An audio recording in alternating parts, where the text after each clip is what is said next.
I've never been on it. Alexis, aesthetic. Open this thing. When the elevator's Somebody on break, campus right? has the keys. It's a dire situation. They're recording. It's a real thing. Alright, yeah.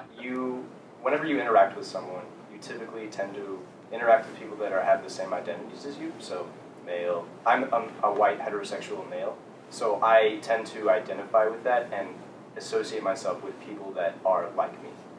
So why do you think we do that? I mean, I think that it's just natural. You kind of fall into groups of people that you're comfortable with or that you can relate to. I think a lot of times groups that you're in tend to mirror exactly like the person you are. So do you think it's like more of like a nature thing where like we're naturally allowed to do that? So we're born that way? Yeah, I think it's just human nature.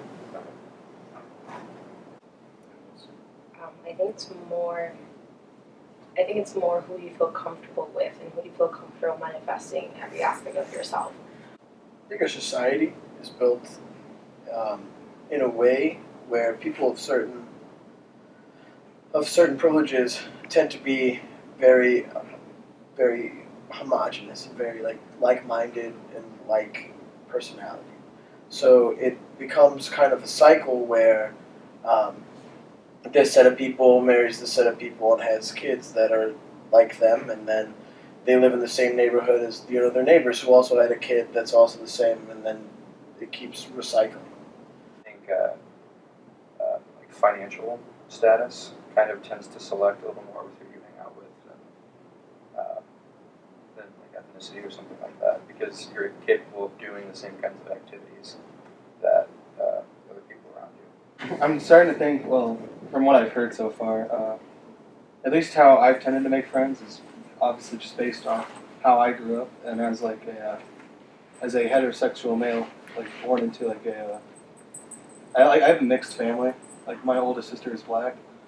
I think compared to my friends, I felt more like I felt like I could be able to talk to more people of color because of my sister and my family background. I think it's more like a nurture, as you were saying earlier. I think it kind of depends on how your parents view things, because they tend to project their beliefs onto you. So. I was raised in Puerto Rico in a upper middle class environment, so in terms of experiences, I very much share growing up, like a white girl from a suburban area experiences. But coming here, I did not agree necessarily with not white culture, but did not make that connection that you have with white people. It didn't work out that way with me. I see what you mean by that intersectionality. The differences between an Indian male versus a white male. Of course, I have a lot of privileges as a male, but I also have some, I guess, oppressions as an Indian person living in this country that I've noticed. And growing up in a middle-class suburban environment, I've interacted a lot with a lot of the white population. It's interesting because a lot of you said that the way you were raised, you tend to feel comfortable in that environment. If you throw me into a room filled with just white people, I also find it kind of hard to completely relate. So I guess why is it important to view intersectionalities of like ourselves and other people, and why is it important to view all of those instead of just your like one person, and also project that on other people? Like, there are just so many complexities in the world that we live in that you have to view it from every different lens and perspective to kind of grasp the world that we live in today.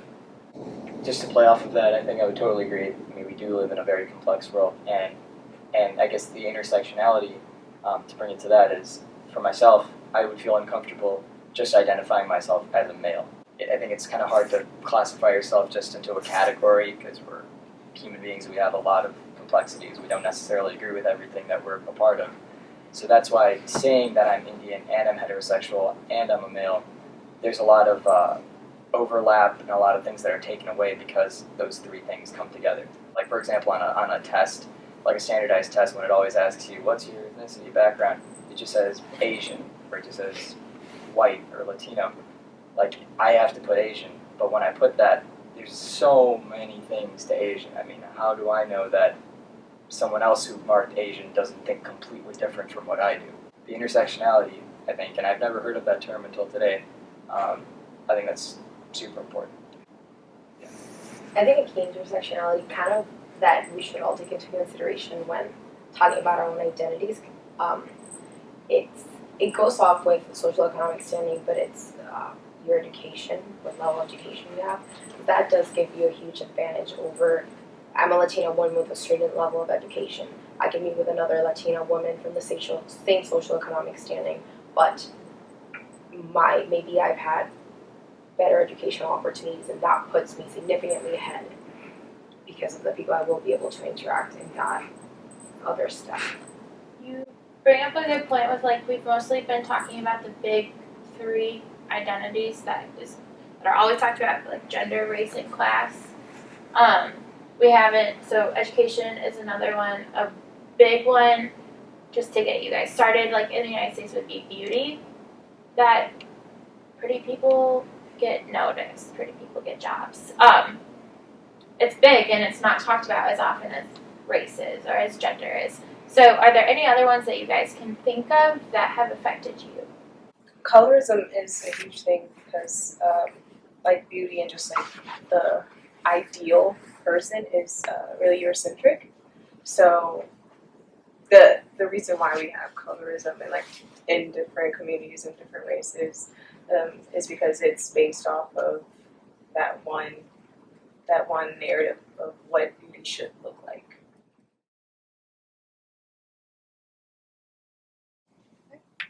I mean, like, I don't know, this is what I have to say.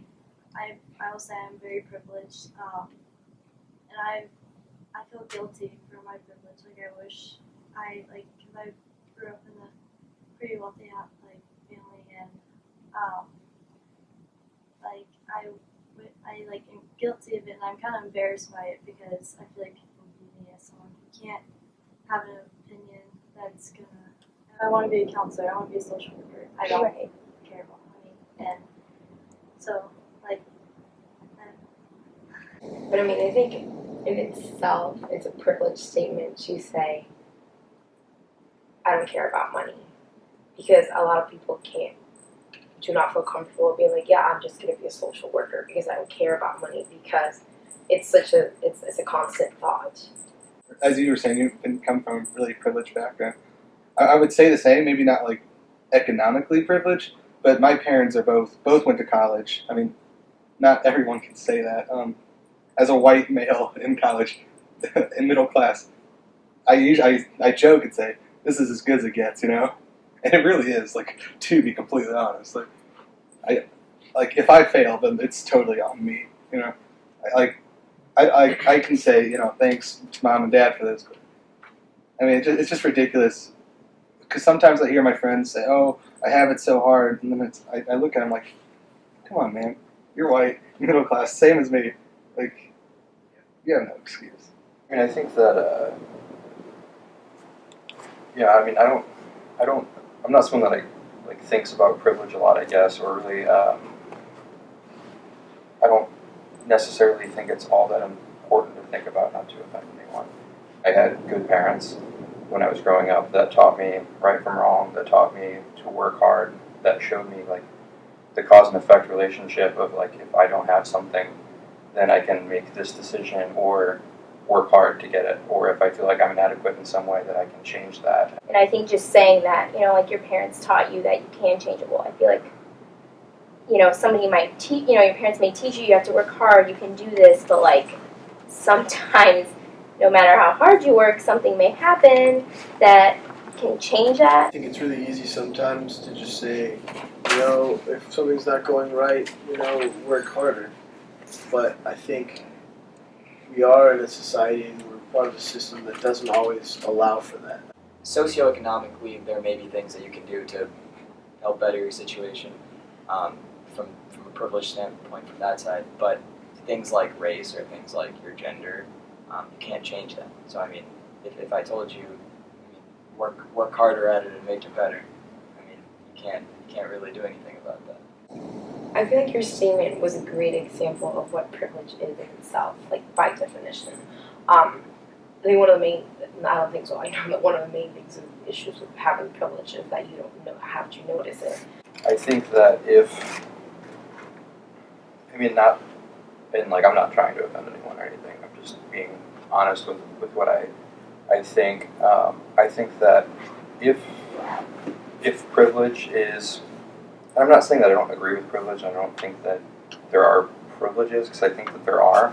I definitely don't think that anyone should ever feel guilty for having them. But I think that if there is privilege, and if privilege is like as prominent of an issue, I think that then the opposite would have to be true as well. And I think that in some points,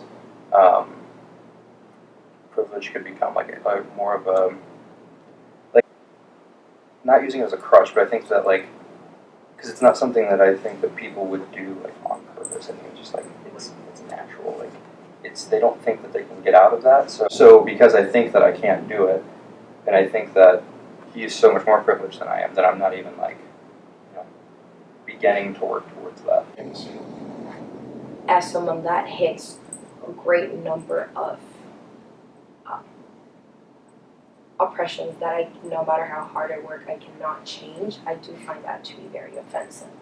For me, knowing that I don't possess certain privileges and that I probably wouldn't, it helped me work even harder to get to where I am. So it's, and like Juan was saying, it's not so much of a, it's like disadvantaging you as like knowing what privilege is. It's actually telling other narratives that you probably wouldn't know about. Thank you. Thanks for helping us with this project.